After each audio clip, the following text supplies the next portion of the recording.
नमस्कार दोस्तों, उम्मीद होगा कि आप लोग अच्छे ही होंगे जैसे हम लोग हमेशा रहते हैं। तो खैर कोई नहीं, हम लोग इधर अब कंटिन्यू करने वाले हैं, है ना। कंटिन्यू करने का मतलब है कि जैसे हम लोग अभी कल एक क्लास में और आप लोग के बीच में अपने चैनल पे एक वीडियो अपलोड किए, तो उसमें हम लोग चर्चा किए समय, दूरी, चाल, रेलगाड़ी एवं नावधारा। इससे संबंधित इस टॉपिक को हम लोग चर्चा किए बहुत बारीकी से, है ना। लेकिन कुछ ऐसी पॉइंट पर हम लोग डिस्कशन किए जो बहुत ही पॉइंट बहुत छोटा था,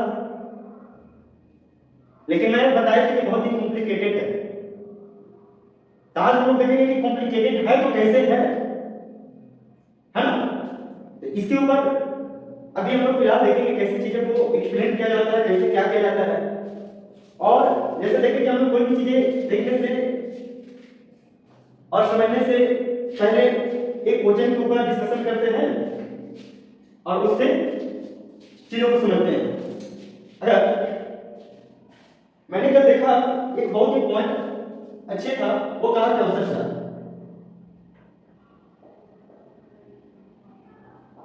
हमने देखा कि औसत चाल क्या है। औसत चाल के ऊपर हम लोग डिस्कशन किए एक क्वेश्चन के माध्यम से, एक प्रश्न के माध्यम से। वो प्रश्न था कि एक व्यक्ति था 1 किलोमीटर ज्यादा था। कोई व्यक्ति है जो 1 किलोमीटर प्रति घंटा के हिसाब से चलता है। फिर एक व्यक्ति है, वही व्यक्ति फिर 22 किलोमीटर प्रति घंटा के हिसाब से क्या करते चलते थे, है ना। इसलिए पूछ दिया कि शेष दूरी, इसलिए पूछ दिया शेष दूरी, शेष आधी दूरी जो था, वो जो शेष आधी दूरी तय करता था वो हमारा 5 किलोमीटर प्रति घंटा के हिसाब से चलता था। पहले 1 किलोमीटर के हिसाब से चला, उसके बाद शेष दूरी जो बच गया वो 22 किलोमीटर प्रति घंटा के हिसाब से चला, है ना। उसके बाद इसने पूछ दिया कि इसका औसत चाल क्या होगा। जब इस तरह से औसत चाल पूछ दिया, औसत चाल क्या होगा। आप जैसे इस वीडियो को जो भी देख रहे हैं, अपने चीजों को नहीं समझ में आ रहा है, क्वेश्चन को नहीं समझ में आ रहा है, क्वेश्चन को डीपली समझना चाहते हैं, तो इस क्वेश्चन के ऊपर जो डिस्कशन किए हैं उसका लिंक, उस वीडियो का लिंक डिस्क्रिप्शन बॉक्स में डाल दूंगा। आप वहां से चीजों को समझ लीजिएगा। मैं इस छोटी सी पॉइंट याद दिलाना चाहता हूं, इसके ऊपर एक बहुत ही अच्छे क्वेश्चन करवाने वाले हैं, समझ रहे। तो शेष आधी दूरी कितना हमारा 22 किलोमीटर प्रति आवर के हिसाब से तय की थी। इसमें पूछा कि औसत चाल क्या होगा। तो हम लोग माने थे कि इसका कुल दूरी जो था वो 2 किलोमीटर पूछ रहा होगा, 2 किलोमीटर रहा होगा। तो हमें यहां पे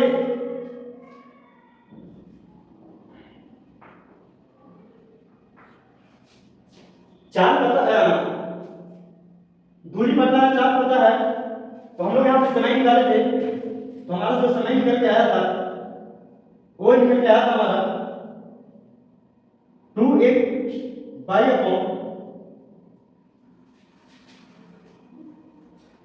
x by upon x plus by. और फिर हमारा जो औसत चाल निकाले थे, इसका चाल बराबर हम जानते हैं कि कुल दूरी बटा कुल समय निकल, कुल दूरी बटा कुल समय। तो कुल दूरी हमारा कितना था, 2 किलोमीटर था, और समय जो हम निकाल के आए थे वो निकाल के कितना हो रहे थे, तो x plus x into y upon x plus y निकाल के लाए थे। और इसी का औसत चाल हमारा निकल के जो आया था तो 2x y upon x plus y। ये पॉइंट को याद रखिएगा, ये पॉइंट को हमेशा याद रखिएगा, बहुत हेल्पफुल पॉइंट है ना। तो खैर कोई नहीं, इसको ज्यादा समझना है तो मैं इस वीडियो का, पहले वाले वीडियो का लिंक डिस्क्रिप्शन बॉक्स में डाल दूंगा, वहां से चीजों को समझ लीजिएगा। यहां पे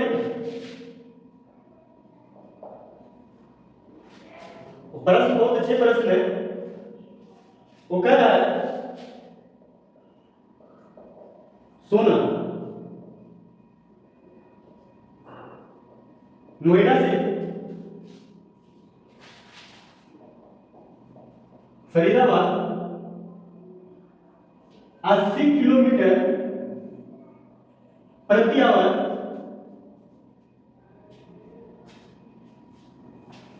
फरीदाबाद तक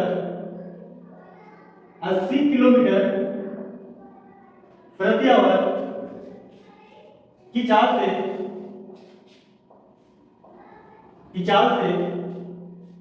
जाती है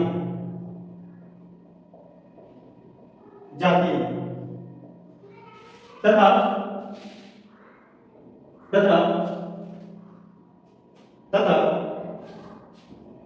60 किलोमीटर प्रति आवर की चाल से लौट जाती है लौट आती है लौट जाती है यदि यात्रा के दौरान उसे कुल 14 घंटा समय लगता है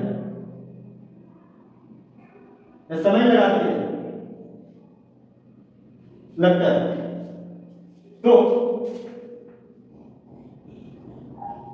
नोएडा से फरीदाबाद की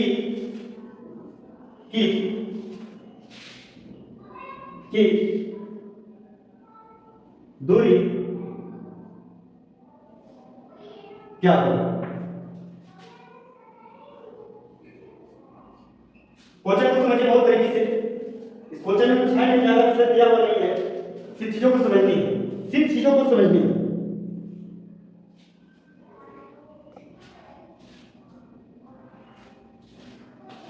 इस देखिए क्वेश्चन में कुछ है नहीं, सिर्फ क्वेश्चन को पकड़ना है। ठीक है, चीजों को समझिएगा।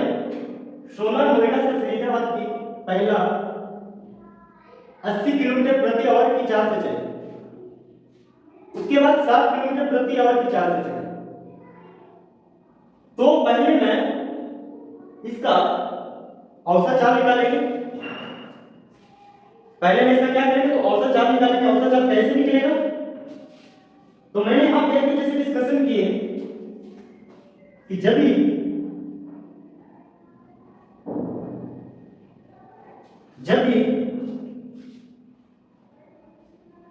एक ही व्यक्ति एक स्थान से दूसरी स्थान तक डिफरेंट चाल से चलती है, तो उसका औसत चार्ज होता है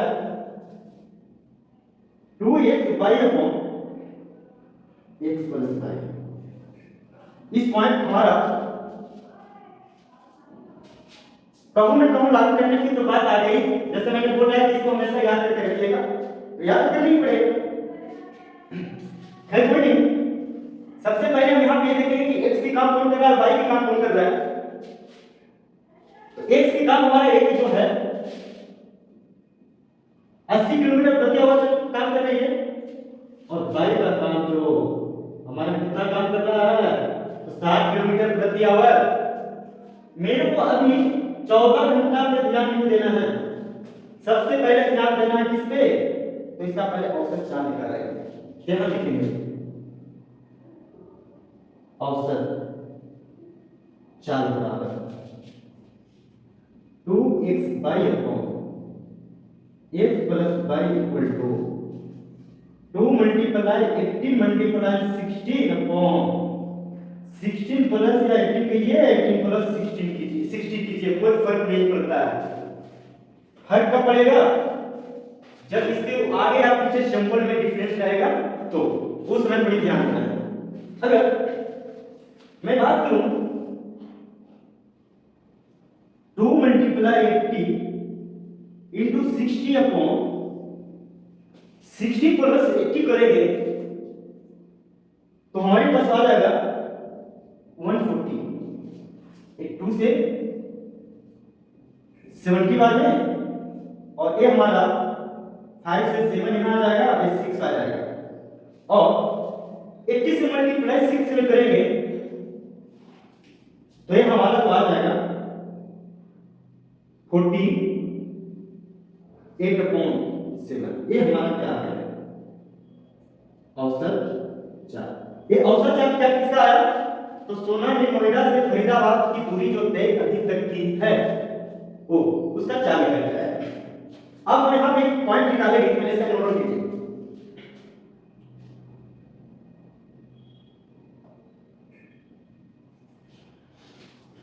क्योंकि जगह भी चाहिए मेरे को। एक हमारा औसत चार्ज निकल के आया 480/7 किलोमीटर प्रति घंटा। अब औसत चार्ज हमारा जो निकल के आया है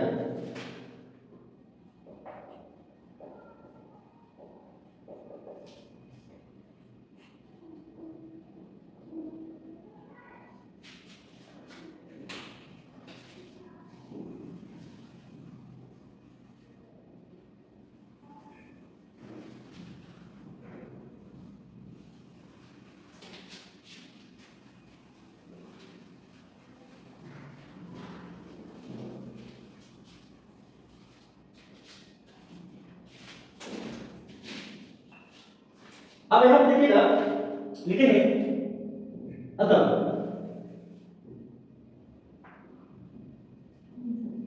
सोना द्वारा नोएडा से फरीदाबाद तक कुल तय किया गया दूरी। तो दूरी पर हम जानते हैं 4/7। चीजें यहां तक समझ में आया नहीं आया? नहीं समझ में आया तो कमेंट करके जरूर बताइएगा, ताकि मैं चीज को सुधार करके आपको फिर से समझाने का प्रयास करूं। अगर आप कहने की मतलब है कि यार चार को हमें बताया समय कहां से लाऊं, भाई क्वेश्चन में दे रखा है यहां 14 घंटा, समझे? तो यहां भी मैं करूंगा कुछ नहीं, चार हमारा 480/7 किलोमीटर प्रति आवर मल्टीप्लाई 14 घंटा। एक अवश्य और मेरा क्या होगा, कंसीडर हो जाएगा 7 में 14। कुल दूरी जो निकल के आया हमारा वो हम मल्टीप्लाई कर देंगे, 480 मल्टीप्लाई 2, ये हमारा हो जाएगा 907 किलोमीटर। अब देखिए बात यहां तक नहीं बना नहीं है। अब हमें जो दूरी निकालना है कहां से, नोएडा से फरीदाबाद की कुल दूरी निकालना है। बात नहीं बना है, सिर्फ तो दूरी निकाले हैं, ये तो दूरी पूरा ओवरऑल निकला जो 14 घंटा में तो अभी तक जितनी दूरी तय किया है उसका, लेकिन एग्जैक्ट नोएडा से फरीदाबाद की दूरी अभी तक कंप्लीट नहीं निकला है। चीजें समझ में आ रहा है? चलिए ठीक है, अब आगे देखिए, यहां एक पॉइंट लिखेंगे,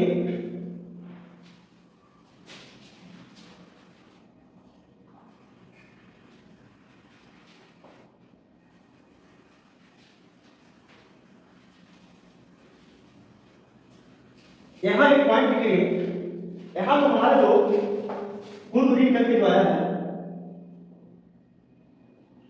कितना निकल के आया जी, तो 907 किलोमीटर।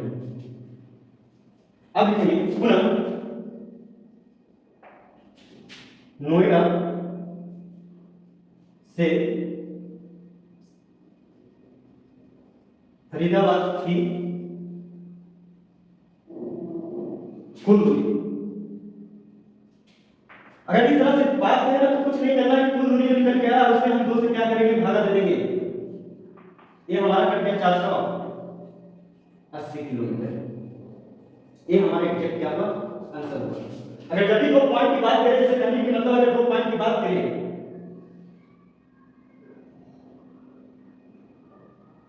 तो ये है हमारा नोएडा और यहां तक जो पहुंचे ये क्या है, फरीदाबाद। तो एक काम कितने लोग मिलकर कर रहा है, ये कितने जगह से काम हो रहा है, तो 2 जगह से। तो यहाँ और यहाँ की जेट का दूरी निकाला जाएगा, तो कुल दूरी जो निकल के आएगा उसमें हम क्या करेंगे, 2 से भागा दे देंगे, तो एग्जैक्ट इतने बीच का दूरी निकल के आएगा। समझे? तो हमारा कितना 480 किलोमीटर पर 480 किलोमीटर जहां से कहां पर नोएडा और फरीदाबाद की दूरी। तो किसने तय की 14 घंटे में, तो सोनाली तय की। ओके, अब आगे हम लोग अगले पॉइंट के ऊपर डिस्कशन करते हैं। फिर रिवर्स आएंगे, वो रिवर्स में कहां लगा रहे हैं वो चीज को देखते हैं। यहां तक किसी को दिक्कत है तो बहुत ही अच्छे पॉइंट ऊपर डिस्कशन करने वाले हैं। एक प्रश्न नहीं है लेकिन समझना बहुत जरूरी है।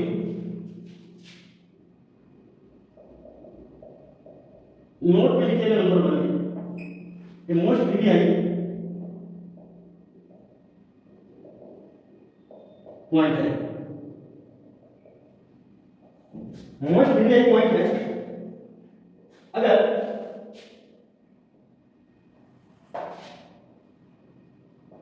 अगर दूरी स्थिर हो तो, अगर दूरी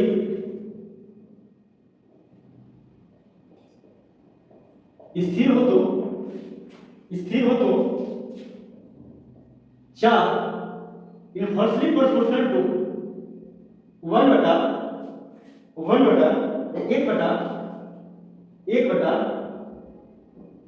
समय होता है। अगर दूरी स्थिर हो तो 4 प्रोपोर्शनल टू 1 बटा यानी 1/10 होता है। ओके, क्योंकि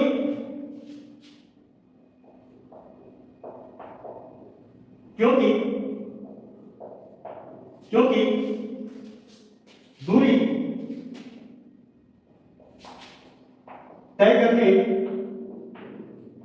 तय करने में लिया गया समय चाल के क्या है, चाल के व्युत्क्रमानुपाती है।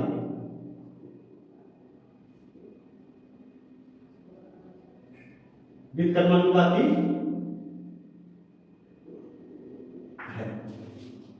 समझ में आया?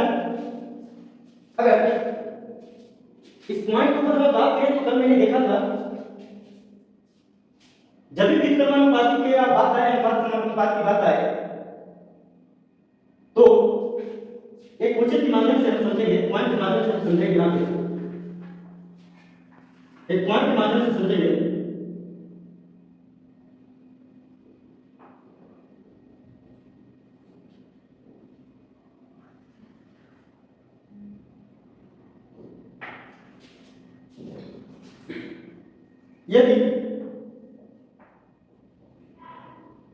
यदि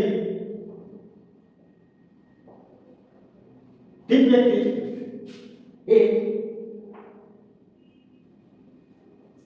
निश्चित दूरी को तय करने में 1:y/z अनुपात में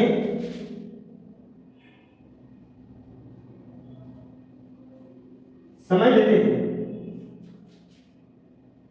हैं तो चालों का अनुपात क्या होगा? ओ माय गॉड, कितनी बड़ी मान लिखी है, कितनी बड़ी बातें लिख दी है। शायद आपको दिमाग से स्किप तो नहीं कर रहा है बातें, लेकिन बाकी से चीजों को समझिएगा तो कुछ है ही नहीं। ठीक है, व्यक्ति हमारे पास कितना है? 3 व्यक्ति है। एक निश्चित दूरी को तय करने में x अनुपात y अनुपात z अनुपात अनुपातों में समय लेता है, तो चालों का अनुपात क्या होगा? ओ माय गॉड, क्या बता दिए, क्या आपने बोल दिए सर, मेरे को तो कुछ समझ में नहीं आया। अरे हमने नहीं बोले हैं, ये क्वेश्चन ही ऐसा बोल रहा है, तो मैं क्या कर सकता हूँ इसमें। अरे डरने की बात नहीं है, फॉर्मूला याद है ना जी, चार बराबर दूरी बट्टा समय। अब पूछ रहा है कि चालों का अनुपात क्या होगा ना, कुछ नहीं करना, हम क्या हम लिखेंगे चाल बराबर या चालों का अनुपात।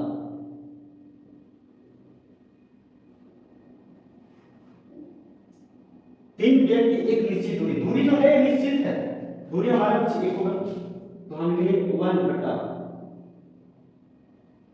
x अनुपात 1 बटा y अनुपात 1 बटा z इक्वल टू, अरे कुछ नहीं करना है, x बाई अनुपात y z अनुपात y z अनुपात y z अनुपात z x। क्या अनुपात में जी निकल गया यार, छोटी सी पॉइंट है, इसमें तो कुछ करना ही नहीं था, तो सोचने की वाली बात ही नहीं था, क्योंकि हमारा दूरी जो था वो क्या कर रहा है, दूरी हमारा जाता है 1 2 निश्चित है, इसमें किसी तरह का, इससे किसी तरह का छेड़छाड़ नहीं हुआ है। और चाल में हमारा अनुपात में, समय अनुपात में हमारा दे ही रखा है, और चाल में हमारा क्या पूछ रहा है, चाल में हमारा क्या पूछ रहा है, तो अनुपात भी पूछ रहा है, तो चालों का अनुपात में निकालेंगे, और चालों का हम जानते हैं दूरी बटा क्षमता। यहाँ तक किन्हीं को दिक्कत प्रॉब्लम हो तो कमेंट करके जरूर बताएं, ताकि मैं चीजों को बहुत बारीकी से समझाने का फिर से प्रयास करें। और हमें भी नहीं लगना चाहिए कि आप लोग हमारे द्वारा जो भी कंटेंट बताया गया है, समझाया जा रहा है, अगर उस बात से जहां भी नाराजगी महसूस होता है तो आप लोग कमेंट्स में जरूर प्लीज बताइए, रिक्वेस्ट करते हैं, ताकि मैं फिर से उस चीजों को ऊपर डिस्कशन करें, समझाने का प्रयास करें। ओके, चलिए नेक्स्ट पॉइंट के ऊपर हम ध्यान देते हैं। तो नेक्स्ट पॉइंट बहुत ही इंपॉर्टेंट पॉइंट है। अभी हम लोग बेसिक लेवल को पकड़ बनाना, बेसिक लेवल पे पकड़ बनाना है, उसके बाद देखेंगे एसएससी से रिलेटेड अभी तक कितनी कोचिंग करवाया गया, जितने भी कोचिंग करवाया गया है उस कोचिंग के ऊपर बारीकी से बारीकी हम लोग डिस्कशन करेंगे, या वनडे एग्जाम से रिलेटेड जो भी अभी तक क्वेश्चन पूछा जा रहा है उसके ऊपर बारीकी से बारीकी डिस्कशन करें। मैथ से डरना नहीं, मैथ के साथ लड़ना है और खेलना है। अभी हम लोग ट्रिक के ऊपर डिस्कशन नहीं कर रहे हैं, ट्रिक भी हम लोग बहुत बारीकी से चीजों को पढ़ेंगे, किस तरह से ट्रिक लागू कहाँ पे होगा। जैसे मैंने अभी आपको बताया औसत चाल में हमने बहुत सारे पॉइंट को जोड़े, पॉइंट को जोड़ने के बाद हमारा जो एक पॉइंट निकल के आया वो 2x by x plus by, उसके ऊपर हम लोग क्वेश्चन भी किए, बहुत आराम से क्वेश्चन भी बन गया, किसी तरह का छेड़छाड़ करने का आवश्यकता नहीं था। एक अभी और बहुत अच्छे पॉइंट बताऊंगा, वो भी बहुत मोस्ट प्रीवियस पॉइंट्स है, उसके ऊपर थोड़ा हम लोग वार्तालाप करेंगे, उसके बाद अलविदा लेंगे, उसके बाद नेक्स्ट वीडियो के साथ मिलेंगे, है ना।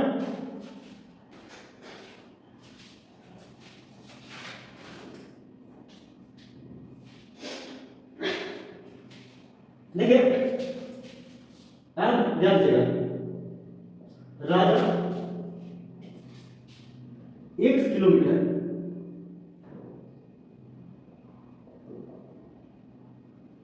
प्रति घंटा, 1 किलोमीटर प्रति घंटा की चाल से चलती है, चाल से चलती हुई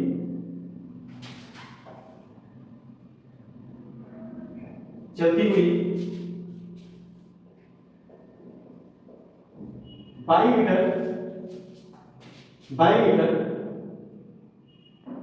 लंबी एक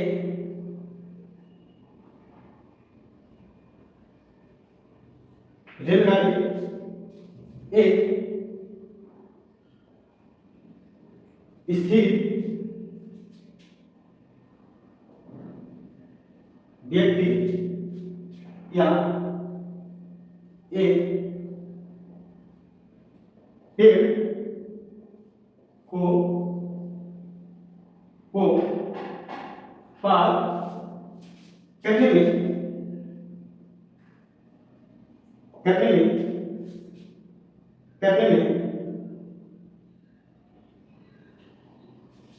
पार कर रही है, पार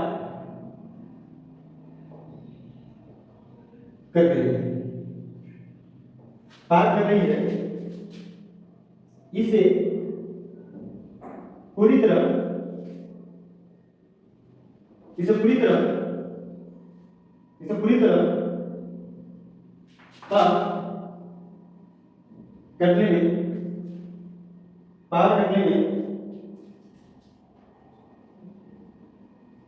रेलगाड़ी को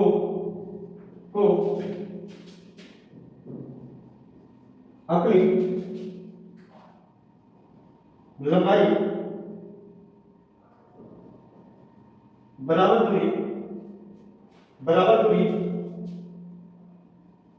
बराबर दूरी तय करनी हो, तय करनी होगी तो कितना समय लगेगा? आप क्वेश्चन बता एग्जामिनर ने पूछ दिया मुझसे, नहीं समझ में आया, नहीं समझ में आया, मुझसे भी नहीं बनेगा, मैं क्या करूं? क्या क्या इसमें मेंशन आप कर रखा है? सोचिए खुद से। समय पूछ रहा भैया, चलिए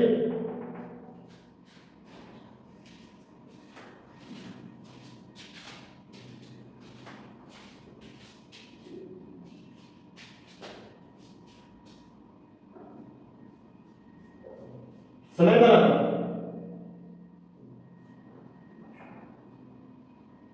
दूरी बटा चल, हम जानते हैं, हमने लिख दिए, अब आगे काम करना है। पहले क्वेश्चन पेपर लिख कर रहा हूं। राजा 1 किलोमीटर प्रति घंटा की चाल से चलती हुई 5 मीटर लंबी एक रेलगाड़ी एक स्थिर व्यक्ति या एक पेड़ को पार कर रही है। इससे पूरी तरह पार करने में रेलगाड़ी को अपनी लंबाई बराबर दूरी तय करनी होगी तो कितना समय लगेगा? चाल की मैं बात करूं तो 4 बार 1 किलोमीटर बराबर, दूरी की हम बात करें तो दूरी हमारा 22 मीटर है, और समय बराबर हम दूरी बटा 4 जानते हैं तो हम 22 मीटर लिखेंगे। लेकिन सर 4 पूछ रहा है 1 किलोमीटर पर घंटा के हिसाब से पूछ रहा है, लेकिन दूरी हमारा मीटर में दे रखा है। अरे पूरा मतलब बताया थे आप लोगों को एक बार कि जब भी किलोमीटर प्रति घंटा में दिया हो और वो मीटर पर सेकंड में पूछ दे तो मैं एक ट्रिक आप लोगों को बताए थे कि हम डायरेक्ट लगाएंगे 5/18 मीटर पर सेकंड। यहां पे मैं लागू कर दूंगा जी, चाल हमारा समय जो हमारा सॉरी चाल जो हमारा कितना 1 किलोमीटर पर आवर दे रहा है, इसको मैं बदलूंगा किसमें तो मीटर पर सेकंड में। यहां लिखेंगे x मल्टीप्लाई 5/18 मीटर पर सेकंड। ये मीटर से कैंसिल आउट हो जाएगा और ये बराबर ऊपर चल जाएगा तो 18/5 एक सेकेंड। क्या लगाया तो एक समय लगाया, ये क्या हुआ हमारा आंसर हो। यही सारे छोटे छोटे पॉइंट एग्जाम में लोग दिक्कत करते हैं क्योंकि टीचर्स पढ़ाते हैं, हमें नहीं करें जो बहुत बेस्ट टीचर है, बहुत अच्छा पढ़ाते हैं, हम क्या आपको टीचर कभी मालूम नहीं है, बस आप लोग से ही सीखने की मौका मिला है, आप लोग ने हमें सिखाया तो मैं चीजों को जो हमारे अंदर काबिलियत है काबिलियत को आप लोगों के सामने मैंने रखने का प्रयास कर रहा हूं, है ना। तो हम लोग को सिर्फ ये ध्यान में रखना है कि छोटी छोटी बात को ध्यान में रखते हुए घर में इस टॉपिक के ऊपर या किसी भी टॉपिक के ऊपर पकड़ बनाना है ताकि एग्जाम में कौन सी प्रॉब्लम दिक्कत ना हो। कितनों की घुमा फिरा के कुछ नहीं पूछते, बहुत प्यारे से चीजों को समझ में आना है, घबराहट कभी कभी पैदा नहीं करना है ना। तो खैर कोई नहीं, फिर हम लोग चलते हैं नेक्स्ट पॉइंट के ऊपर, नेक्स्ट टॉपिक से भी। तो ये टॉपिक चलेगा, इससे भी रिलेटेड बहुत सारे क्वेश्चन करवाऊंगा। छोटे छोटे वीडियो के माध्यम से रिप्रेजेंट करेंगे आप लोग के बीच में। मैराथन क्लास भी चलेगा हम लोग का, तो 3 घंटे 2 घंटे 4 घंटे का होगा, जिसमें 100 क्वेश्चन 50 क्वेश्चन एक बार में करवाने का प्रयास करूंगा। जो ऑलरेडी मोस्ट मीडिया क्वेश्चन हो या प्रीवियस ईयर में क्वेश्चन पूछ चुका हो, या एसएससी से रिलेटेड हो या फिर कोई भी एग्जाम से रिलेटेड हो जो वनडे एग्जाम है। तो खैर बड़ी हमारी बात को जहाँ पे दिक्कत लगे नहीं समझ में आए तो प्लीज आप लोग को से रिक्वेस्ट है, आप लोग हमें बताएं, मैं उसके ऊपर चर्चा करूंगा और बारीकी से बारीकी बातों को समझाने का आप लोग के बीच में प्रयास करूंगा। तो मिलते हैं हम लोग नेक्स्ट वीडियो में, नेक्स्ट डे, नई उम्मीद के साथ, नए जोश के साथ, नए हौसलों के साथ फिर से कुछ ना कुछ नए सीखने का क्या करेंगे, प्रयास करेंगे। Thank you all of you. अलविदा आप लोग के साथ, आप लोग के बीच से लेते हैं।